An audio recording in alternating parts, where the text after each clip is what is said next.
All right, this is Michael Marley, and I'm a aspiring fellow at the government of anARK, and or anARK, as this is to call it. Some people might wonder what the origins are for this, and if you know how I do my science, I will make a statement wrong or right, and I typically don't care whether it is either way when I say it sometimes, and that's during an exploratory process.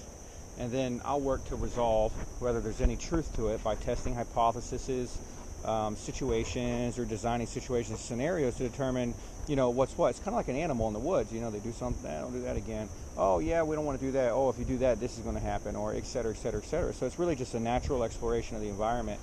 And then as part of science, making a statement and resolving it true or false. So in this series, we're going to talk about anARK and where did it come from? And I was always exploring my belief in high school, and the first time I tried to register the government of anARK was in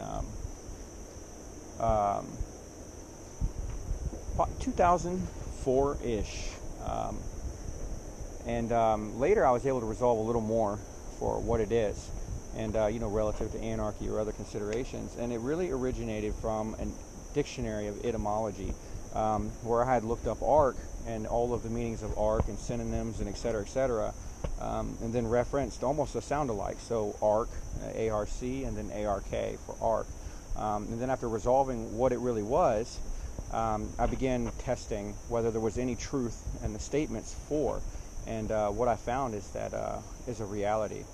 And what this means is that while I work on it, I believe I found indicators of, and then indicators of, and indicators of, but only because I actually believe and some of what I'm finding. So attempting to resolve a belief based on my experience or based on other activities in the area, what I found is that it's older than me, and I think it's older than most of us.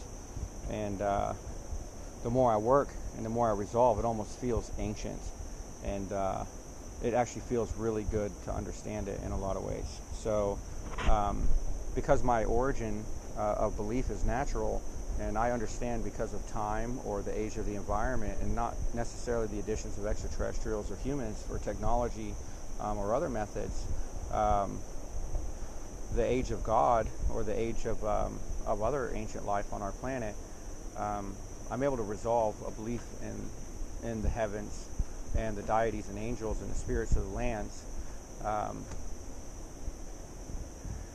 that feels accurate in my area, and the reference to ARK is important because my arc of life is the planet, and it's a truth that because of the planet I'm alive. So my arc of life, and then resolving the government of such a beautiful creation, and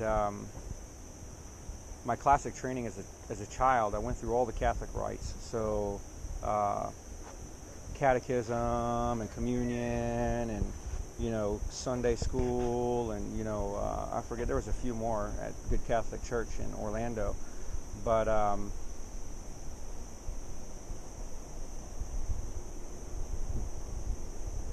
so I consider myself an art Catholic because I couldn't turn on my childhood belief, and I understand God by understanding, almost trying to resolve the government of anARK, which is already been explained. So that's pretty much the origins for anARK, and what you see me write about and the stuff you see me do is resolving further my belief, and how my belief helps me stay alive, or how it helps me understand the environment, or to live a life in accordance with a planet that's been alive for billions of years.